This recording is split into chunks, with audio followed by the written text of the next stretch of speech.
as a public good, particularly looking at the international legal framework for doing so. We're really pleased to have everyone be able to join us today to talk about this particularly important topic given what's happening in the world.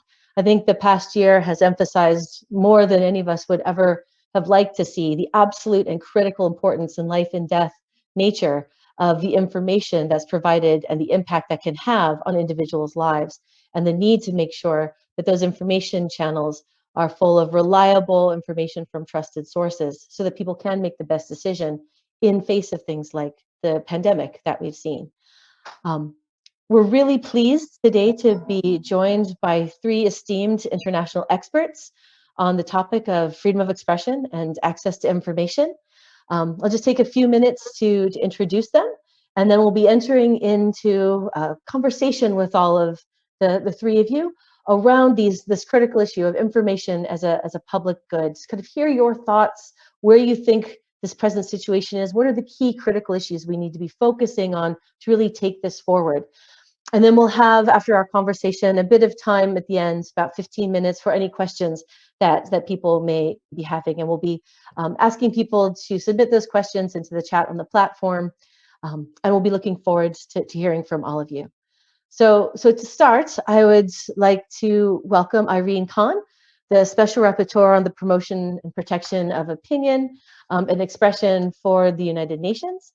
Thank you, Irene, for joining us today. Prior to her appointment, Irene has been an internationally recognized advocate on the rights of women and human rights. Previously was the Secretary General of Amnesty International, and you headed also the IDLO, the International Development Law Organization, and have published extensively on these issues, particularly the intersection of women's voices when it comes to critical human rights questions. So thank you, Irene, for joining us today. Next, we have Pedro Vaca Villarreal, the Inter-American Commission on Human Rights Rapporteur on Freedom of Expression. Pedro had previously was the Executive Secretary of the Foundation for Freedom of the Press, or FLIP, by its acronym in Colombia. Thank you very much, Pedro, for joining us. We're very happy to have you. And then finally, we have, up, down. we're getting to see you closer. Madame Ribeiro? It's better. It's better now, but it's apparently the maximum we can get. No, it's lovely, and thank you and your team so much for working on the tech to make this possible. But we have Teresa Ribeiro, who's the OSCE representative on freedom of the media. Prior to this, she was the Secretary of State for Foreign Affairs and Cooperation at the Ministry of Foreign Affairs in Portugal, and had served as the President of the National Commission on Human Rights. So thank you all so much for joining us for this conversation today. I wanted to just get started kind of quickly with a kind of a broader question to start with for you all.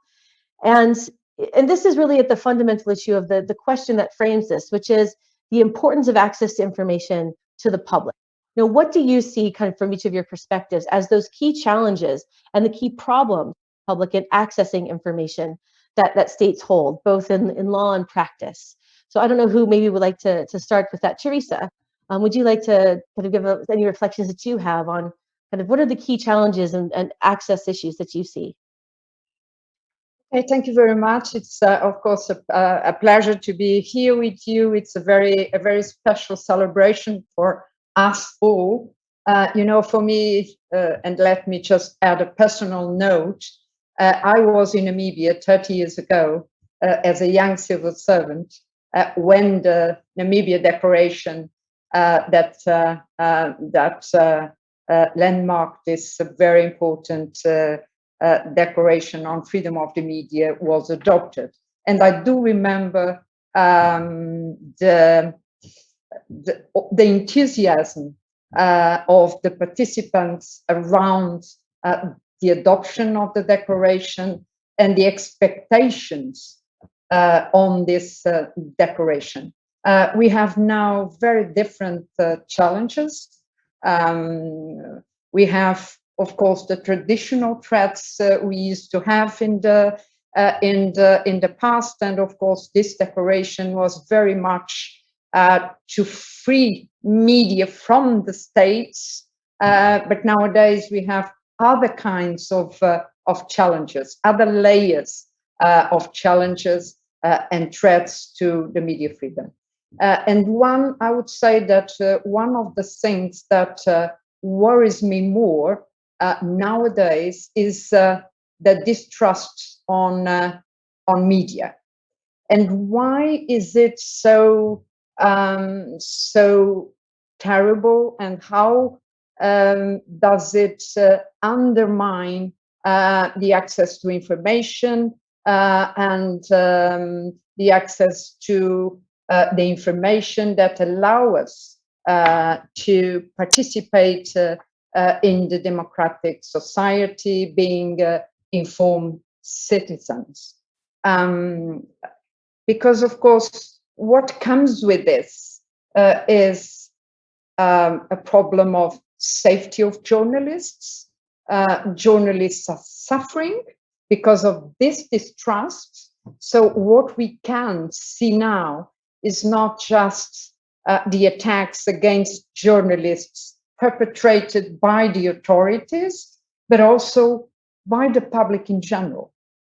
Of course, this phenomena is sparked by many factors. Authoritarian politicians try to take advantage of the social media, of this terrible noise that the platforms bring to the public sphere.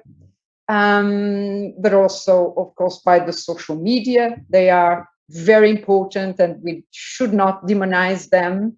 But at the same time, we have to look at them and to be very serious. And at the same time, so distrust of media, they have impact on the safety of journalists as well as on media sustainability, which is a problem.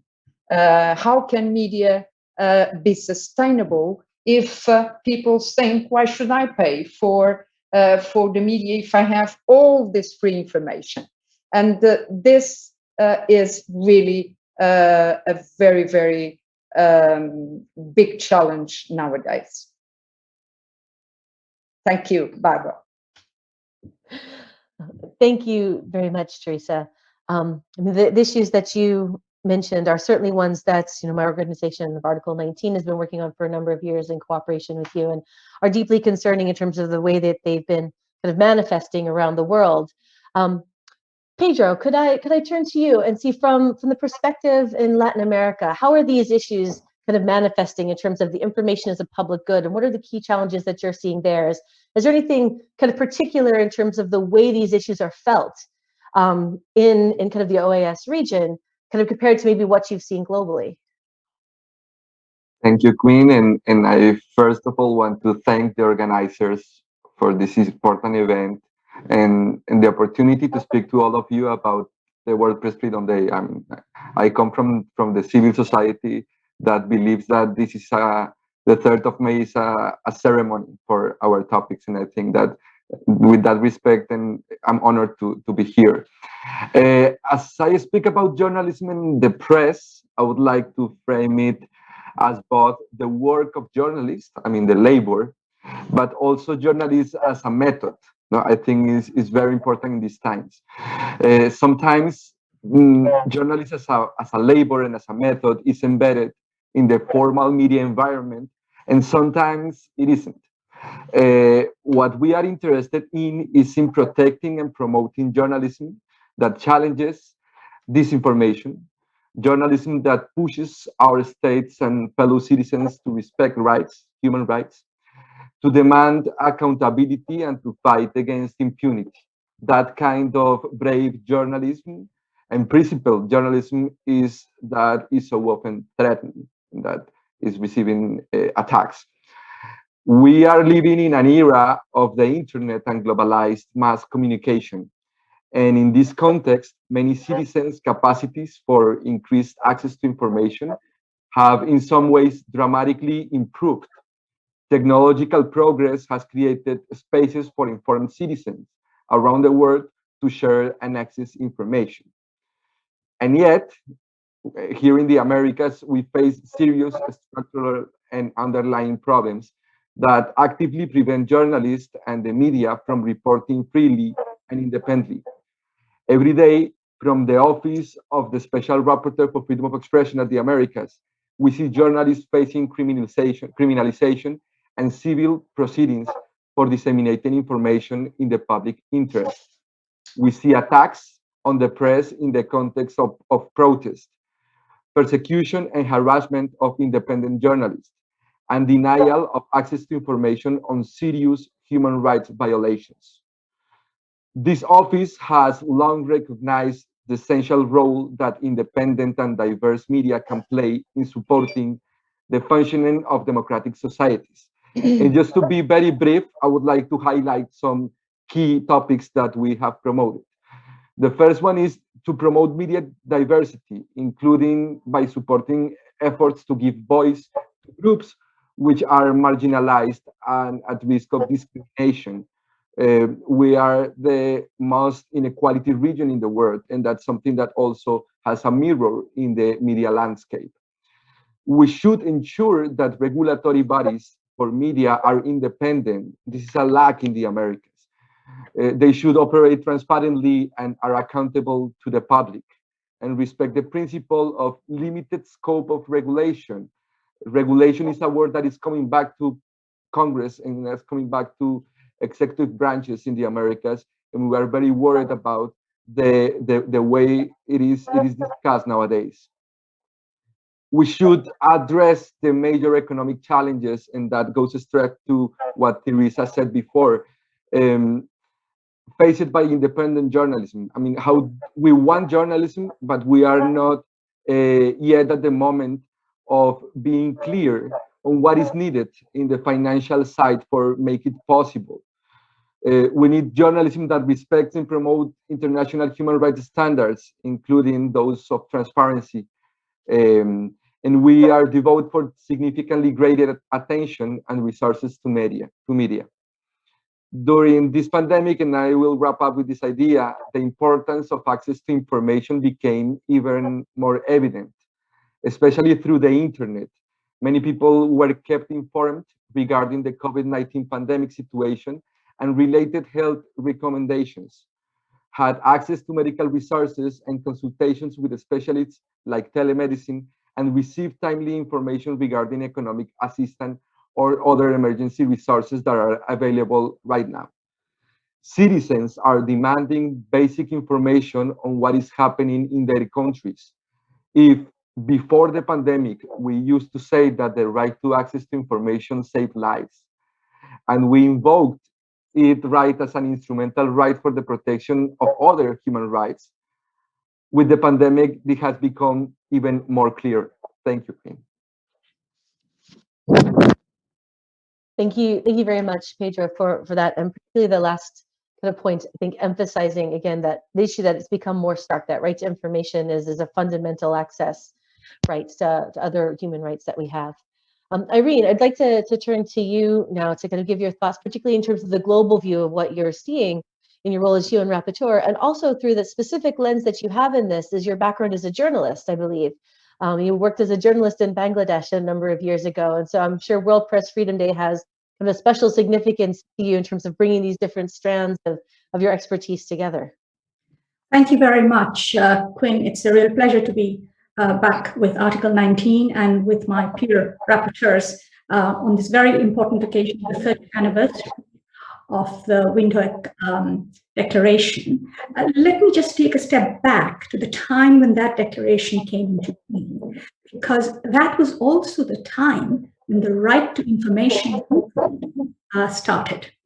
And at the heart of it, of course, are the international law provisions on freedom of expression, and integral to freedom of expression, access to information. Very wide, very expansive international legal principles were actually transformed by people's movement across the world into the concept of right to information. In other words, an obligation on the part of the state to proactively make available public information.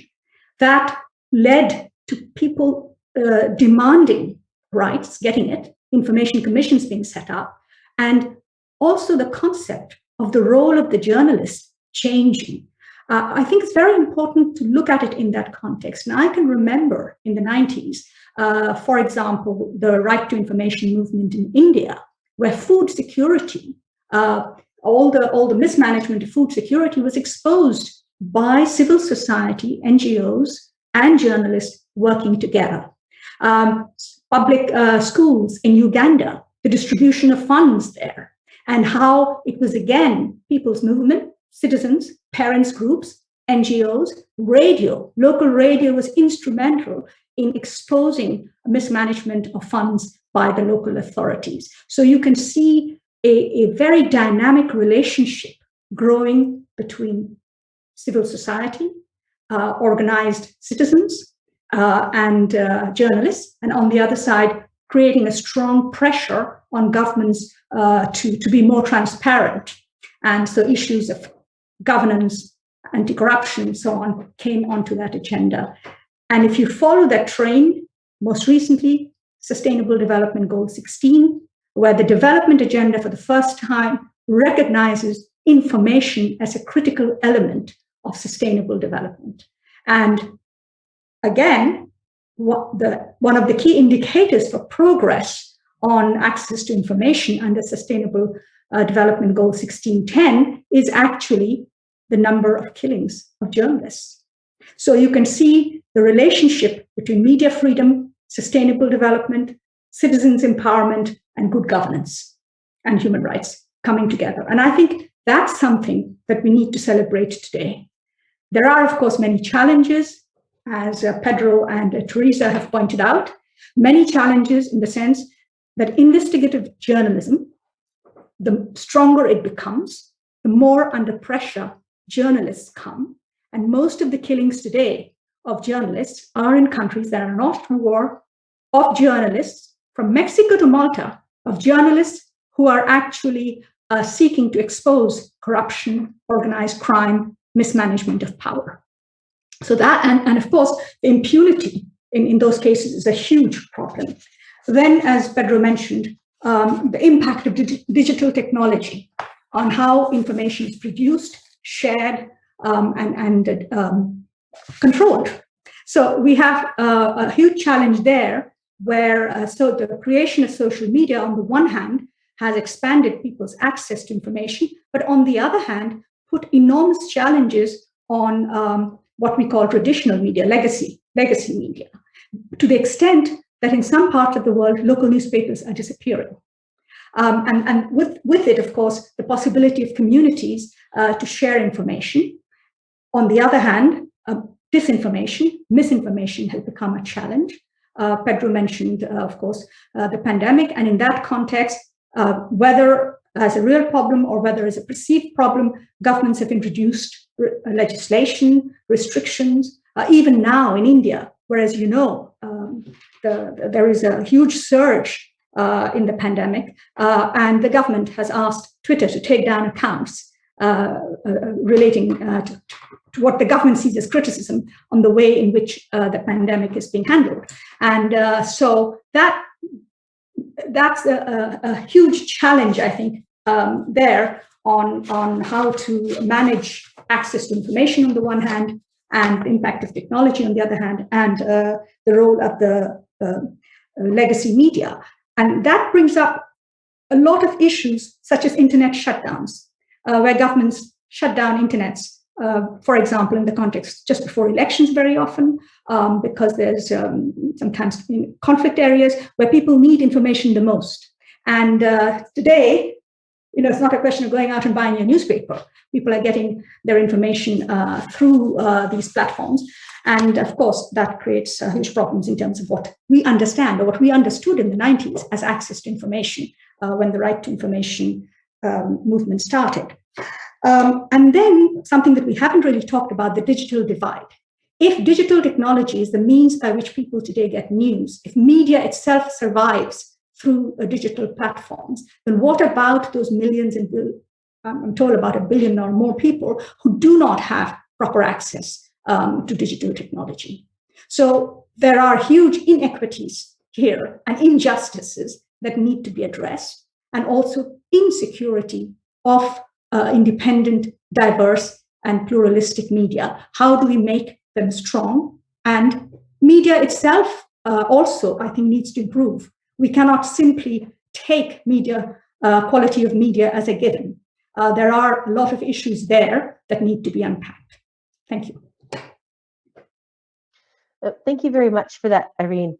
I wanted to get a little bit more into one of these issues that you were raising up about, you raised it in the context, I think, of the digital divide, which is about saying that I think the pandemic in particular, with a rush towards people to provide information online, to have people register things online, to ask for requests for services online, has really exposed that significant division, even in kind of rich Western societies, compare even looking at that for the rest of the world.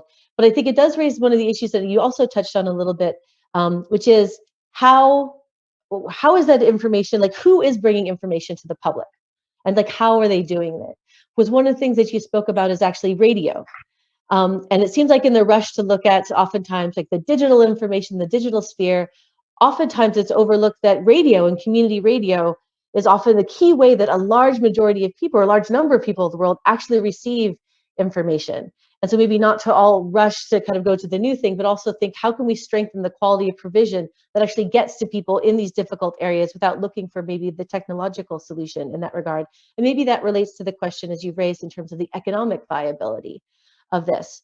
And so, you know, in terms of framing this question about who is bringing the information to the public, you know, where are you seeing that issue in terms of the quality, the quantity, the people who are actually getting there? How do you see this, the quality of information in terms of the public good needing to be developed kind of going forward? And Irene, I'm going to start with you since you kind of ended by raising this. Well, you know, I think governments recognized and have increasingly come under pressure to see media as a public good and accept that they have a responsibility to proactively provide information. They have recognized that in many countries through these right to information acts. Whether they respect it or not, but they also recognize, of course, their obligation to protect journalists. Where I think the problem is that I don't think governments across the board have fully appreciated their responsibility to nurture media as a sector, a public good sector. They have tended very often to see media as a rival or as a critic. I think both Pedro and Teresa have referred to that. So rather than nurturing it as a public good that can advance development and democracy, they see it as a conflictual issue. And I see, and of course, digital technology has complicated that whole issue, because you have this huge, big profit-making machine out there that's kind of sucking all the resources, sucking the information, and in a way, making it convenient for us. Any one of us with a phone and a click of the finger can get what news we want. Why would we go out and buy papers, as one of my colleagues just mentioned? So there needs to be kind of a reset, a thinking through of the value of what people need, much more of a conversation with communities. You talked about community radio, local newspapers, other ways in which people communicate. I hope that the pandemic will make us realize the importance of community. And I think that has happened as we are all locked down and living in lockdown on and off, or are having to deal with only our local village, etc. We're beginning to realize that we have to bring the old and the new together. And that means looking at the way in which the digital technology has affected this whole sector. I absolutely recognize that. And it has brought a lot of good, but it has also brought some very dangerous habits in the way in which information is being driven there. Disinformation, or even control of what information we have. You know, we believe that we are accessing information that we need, but very often we are actually being manipulated into seeing certain pieces of information and not others. And it seems to me that media, as we've understood legacy media, is kind of like a victim in their being knocked from this end to the other, and media ownership is being held in few hands. There's a huge monopoly that has developed there of legacy media, but also a monopoly on the other side of digital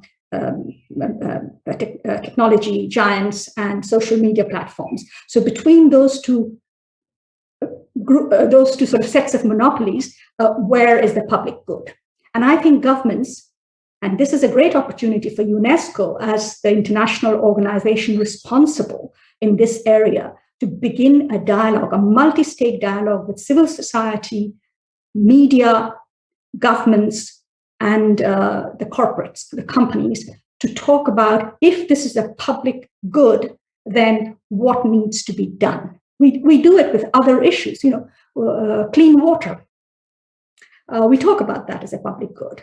And I think clean information, access to clean information is also a public good. So there needs to be a big discussion there about how to set the correct rules there that will actually encourage pluralistic, diverse, independent media and use technology to benefit the rights holders, rather than what is very, very often referred to in the social media world as users.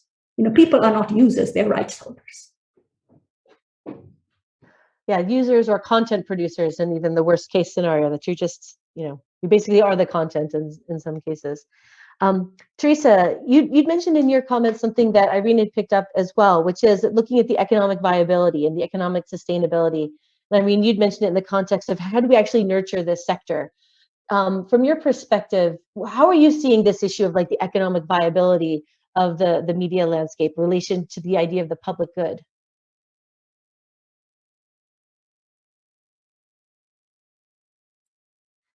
Sorry, you're on mute. The typical line in Zoom where everyone's like, there's a moment where you say you're on mute still.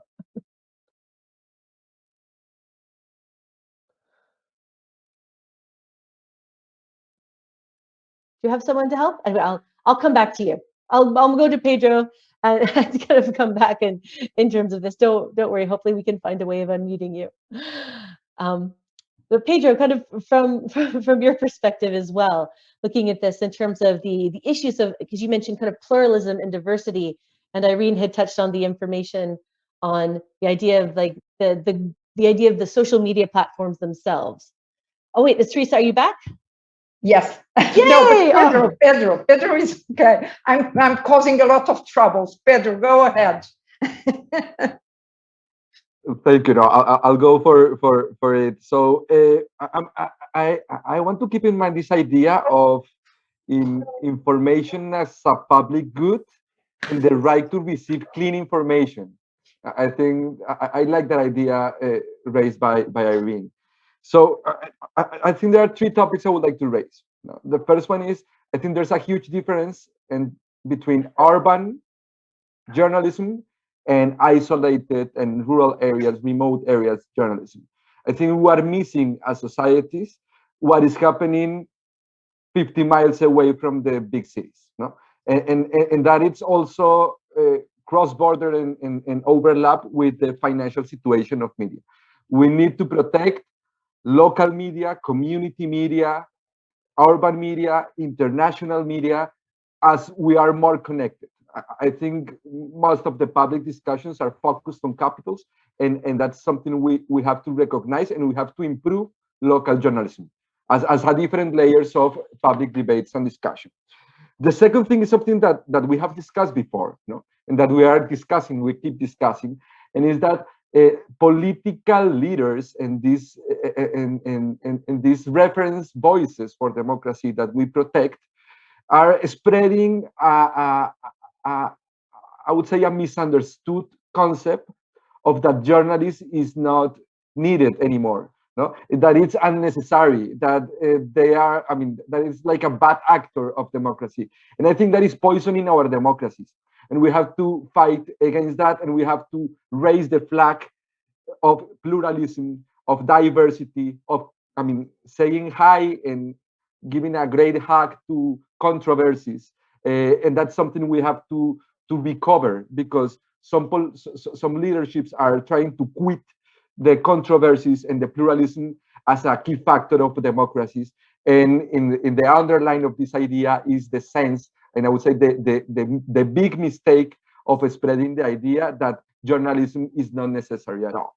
No? And that's the second point. And the third point is, I think we have to recognize that for several years, and in this 30th anniversary of the declaration, and this day, that we have pushed the conversation a lot with high-level people, no?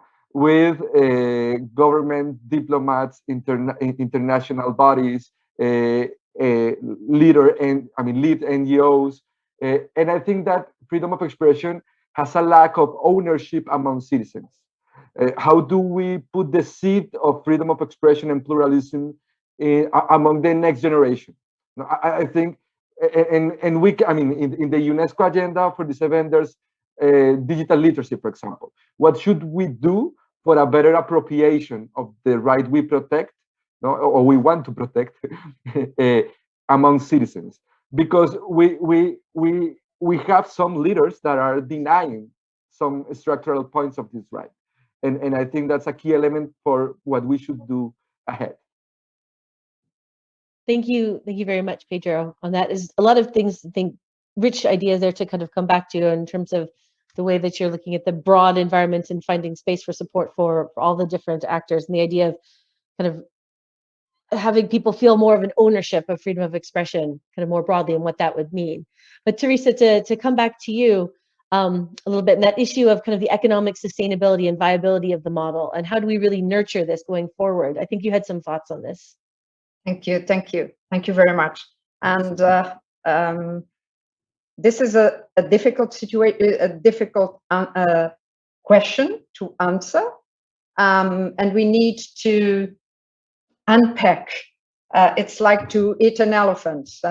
It's only piece by piece. If you do that, then you can eat it. But if you try to have it in one shot, it's difficult to understand where are all the challenges, and that's the problem. In a recent discussion, I heard a very interesting concept, which was platformization. So now we are witnessing a phenomena with this platformization, the platforms, of course, the big techs, which are undermining the role of media and undermining the sustainability of the media. So before we have to fight against the control by the states, but nowadays we need to fight the control of the media by the platforms. Okay, and this is a very, very different approach, but we have to do that. But and how can we do that? And that's really the problem. How do we promote media? How do we promote as a public good? And there is a positive obligation from the states. Of course, it should be a positive obligations from the states. But I also would like very much to say that there are different approaches. It means that I have been in a recent visit to a participating state, to a OSCE participating state. I talked with an editor of a very important legacy media, which is generating resources that are increasingly important. This is really amazing because we know other legacy media which unfortunately are struggling and which revenues goes almost almost all the revenues they are able to generate go to the platforms. So why the different? Why we witnessing such different situations? Of course, in some cases, is because you have citizens that are very much aware of the importance of having access to quality media, and that's the reason why we need to promote it, as Irene and Pedro mentioned. We need to promote it. This is a public good. This is really key for the functioning of our democracies. So we need to promote it, and this is a positive obligation also for the states. It's not only for the citizens, for the civil society, but it's very, very important to involve the public, the civil society. We need really to start a conversation between the platforms, the civil society, and the states, the governments, if we want to address the challenges of sustainability of the media, definitely. Thank you very much for that. I mean, in terms of the last points you're saying, it makes me reflect a little bit on, I'm based in the United States right now, and clearly we've seen that when the media environment becomes so toxic, democracy is fundamentally threatened. And what does that mean in terms of recognizing that fundamental value of our entire desired system of democratic governance, and viewing the role of actual important, reliable, truthful information in that, and understanding the kind of the nexus between them, and then the relation, as you say, with that, and the financial sustainability of that as well, is utterly critical and really should be treated as such. Pedro, I wanted to kind of come back to you on the last point that you'd had on freedom of expression and the lack of ownership, because it seems like a lot of ownership in terms of individual ownership, not in terms of monopolies or kind of the economic ownership, which is oftentimes when we talk about enhancing kind of the idea of information as a public good, or the need to kind of improve people's appreciation for journalism, people often throw out this idea of enhancing media literacy.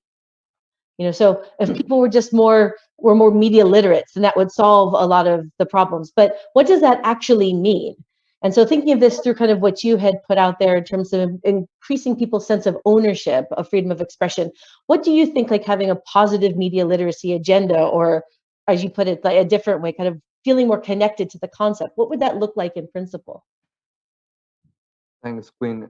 I think there's like a general statement, and it's that no matter who you are, no matter your social or economic status, no matter if you are in the public sector or the private sector, no matter how powerful or weak you are, journalism, and specifically independent journalism, is good for you.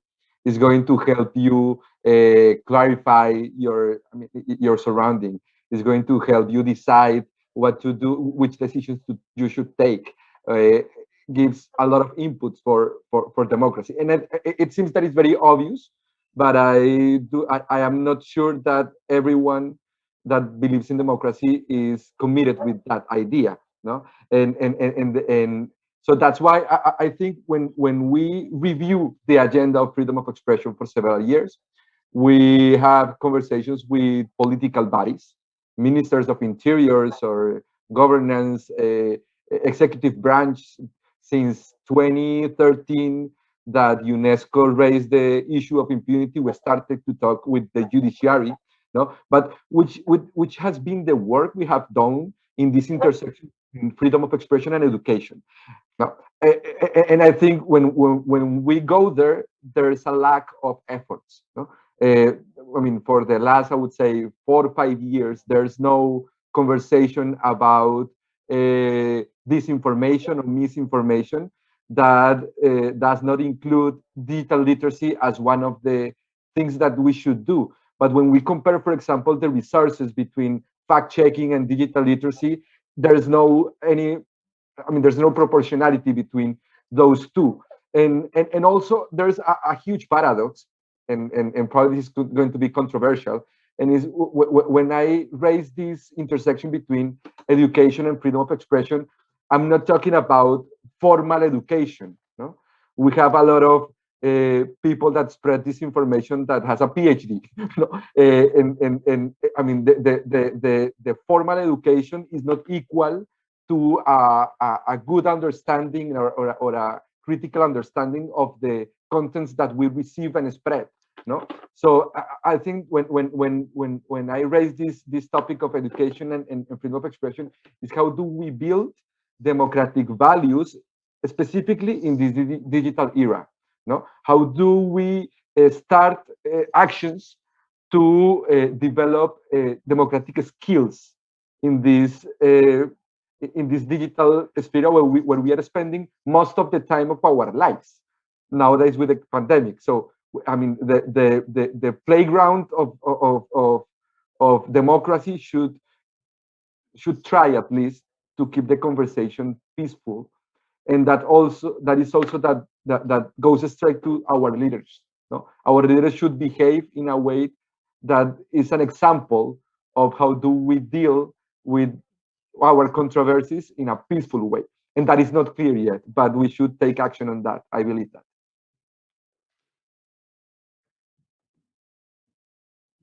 Myself, I'm victim of not unmuting. Thank you very much, Pedro, for kind of those kind of thoughts on that. And Teresa, I think some of this resonates with what you had said previously about how do we rebuild trust? You know, and how do we actually go about kind of rebuilding trust in the media and the role of the media and putting forward this as a public good? Do you have any, from your perspective and what you've seen in the OECE states, what do you think would work in this regard? This is a very, very difficult question. But of course, once again, we need this kind of joint efforts coming from the states. That's the role of the states is absolutely key. And as Pedro said, it's improving the citizenship is a long-term investment. Of course, unfortunately, it's not from night to today, and we should have started to do this kind of work a long time before. In most cases, we didn't. The states didn't, but this is really important. So once again, we need to turn to the states and say, you have some obligations. You are responsible for the quality of citizenship in your respective countries. This is, of course, very important. And at the same time, we need the civil society to push the governments in that sense, and also to raise awareness in the society. How important is to exceed information? How important is to control, to help governments accountable? So it's a joint efforts, and it's difficult. We know it's difficult, but we need to start this conversation immediately. And at the same time, we need to involve the platforms in this. There is something to which business is very, very sensitive, is reputation. They don't want to have bad reputation. They don't want to have social censorship.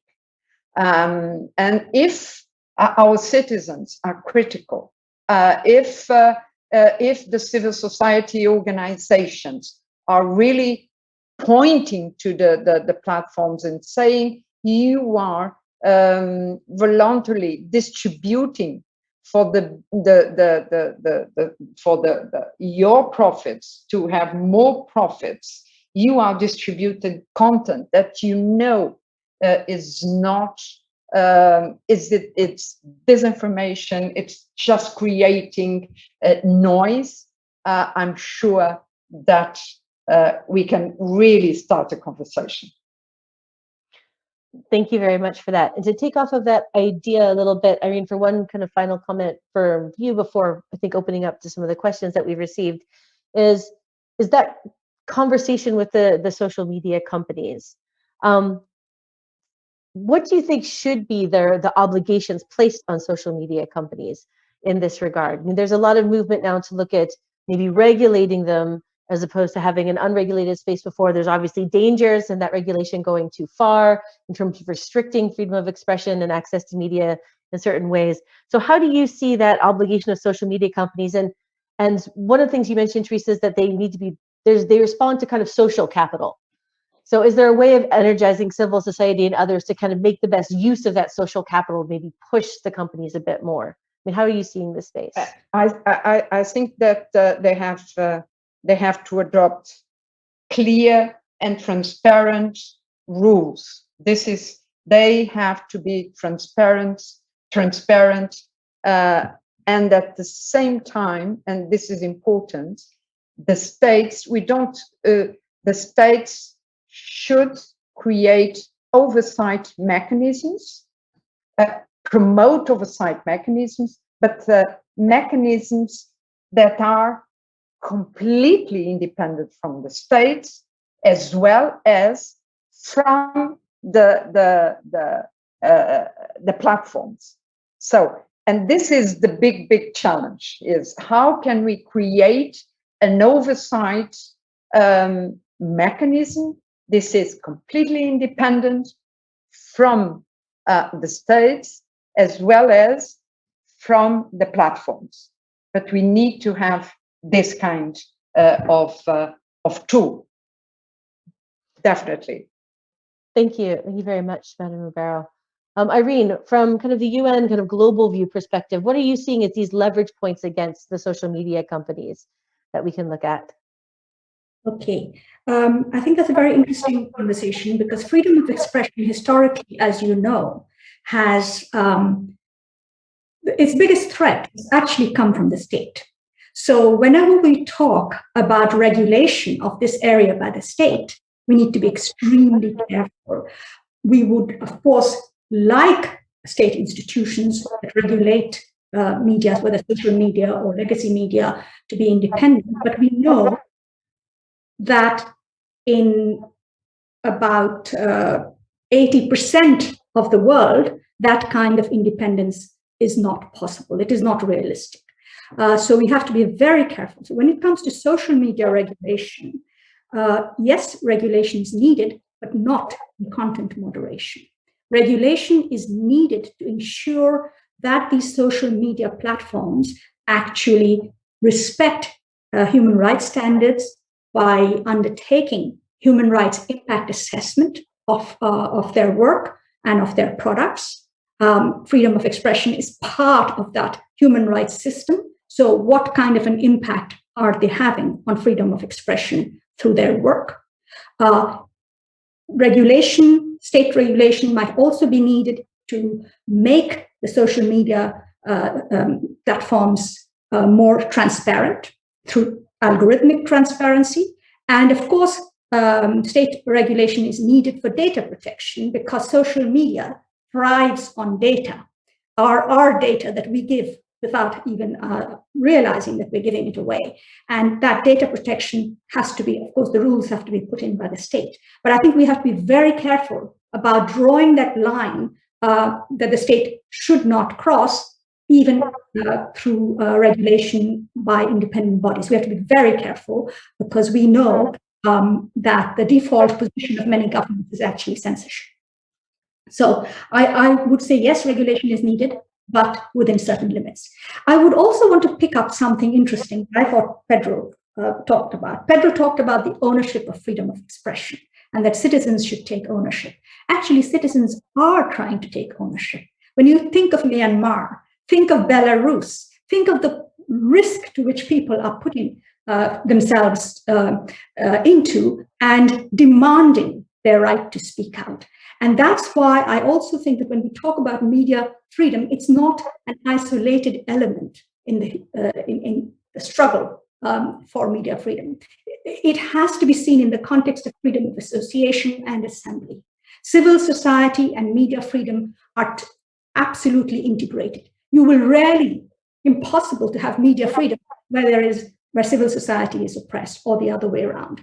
So that's, I think, extremely important to realize that freedom of expression, media freedom doesn't exist in isolation from other critical human rights. And in that whole area, I think the state should keep its regulation to the minimum, should actually nurture and empower citizens to flourish. That's the whole issue. I would also want to mention, you talked about social media, Quinn, and I know you will open it up for questions now. I think it's digital literacy is important, not just media literacy. Digital literacy is absolutely critical. I think it should be taught, from elementary school.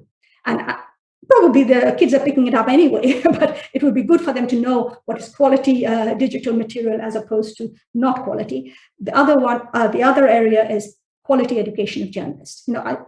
You mentioned I was a journalist. I was actually an editor. And I know as an editor how important it is to have a good quality journalism.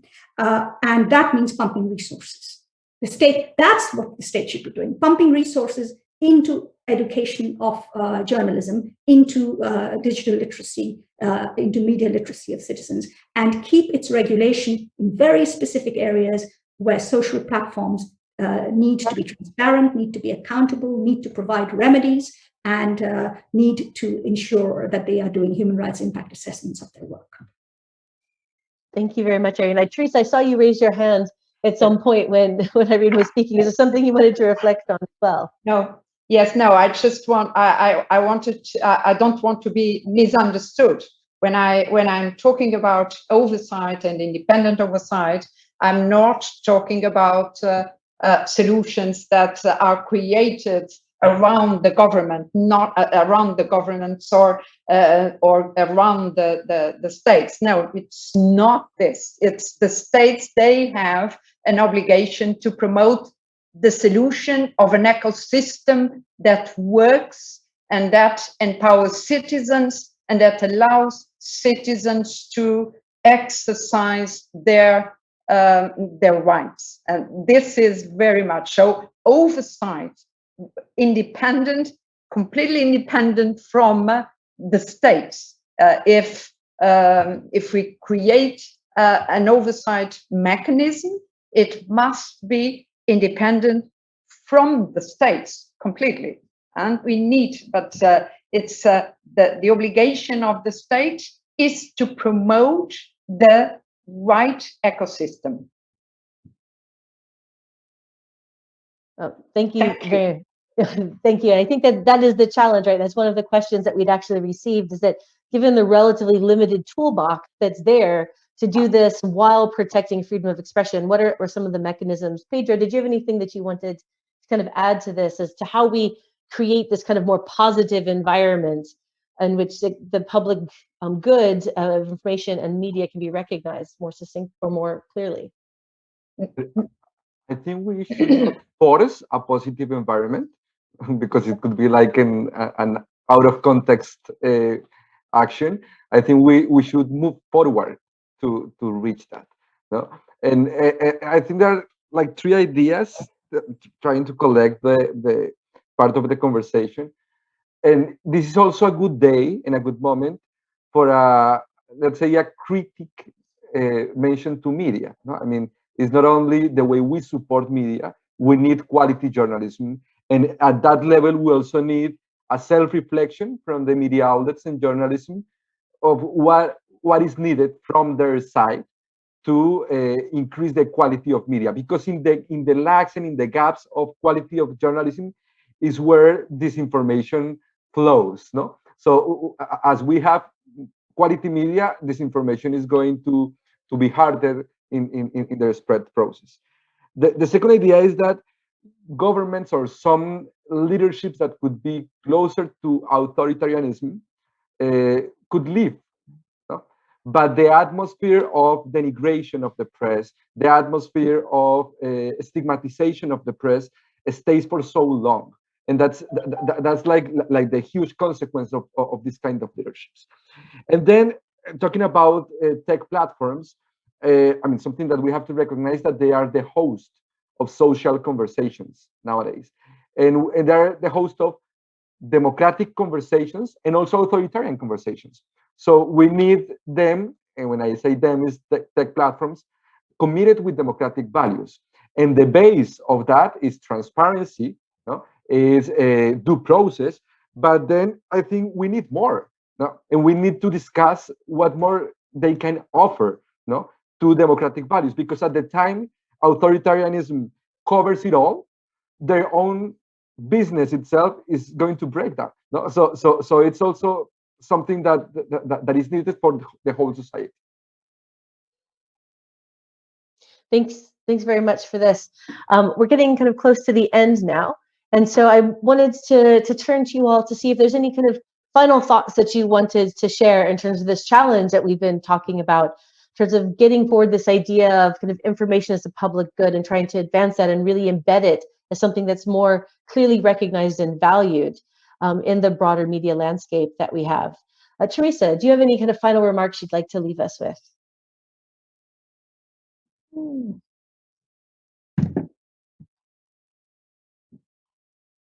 I think that once again, and back to an idea that I expressed before, we really need to join forces, and we need really to expand the space of the civil society in order to have a civil society that is very active on claiming the need to have journalists doing their work properly. This is the only way to have this kind of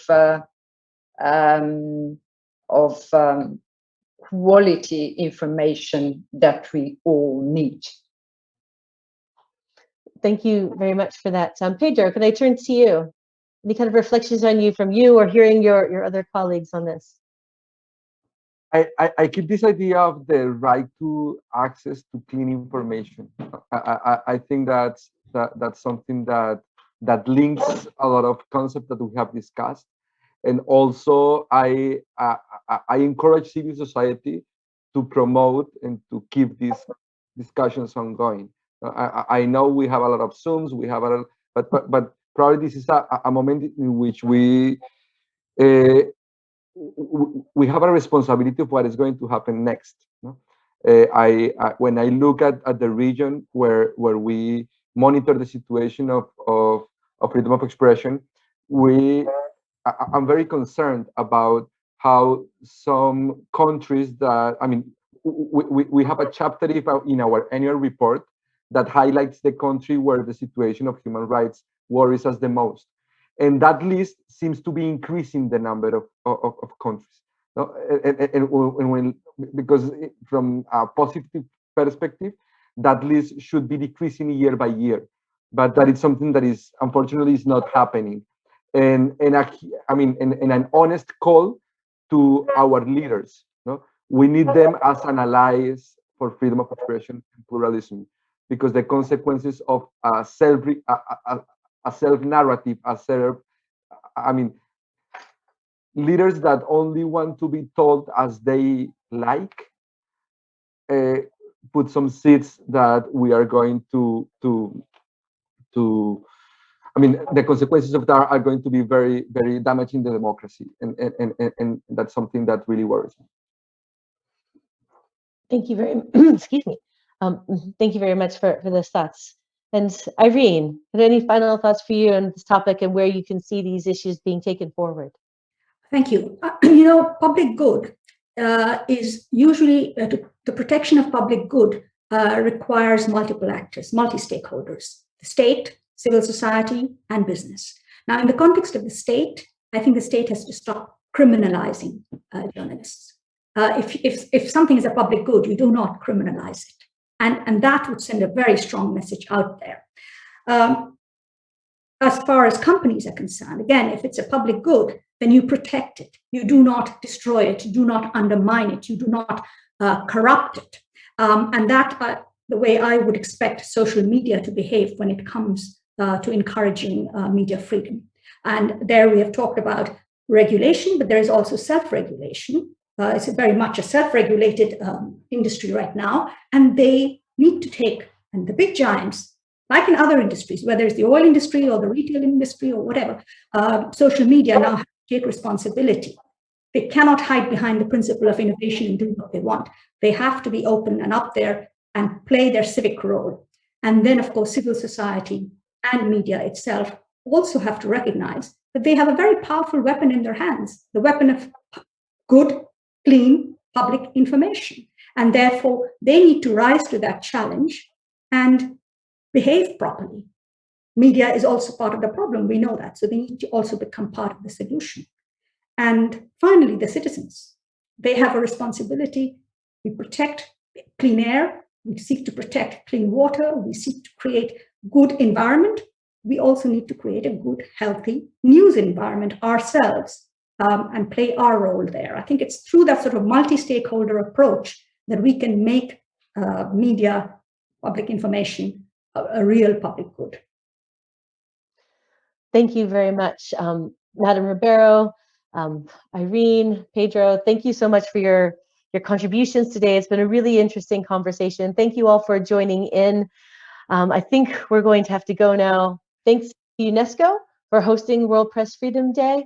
And on behalf of Article 19 and UNESCO, we wish you all well, and thank you for joining again. Have a good day. Thank you. Thank you. Thank you very much. Bye, Teresa. Bye. Hi, Pedro. Hi, Irene.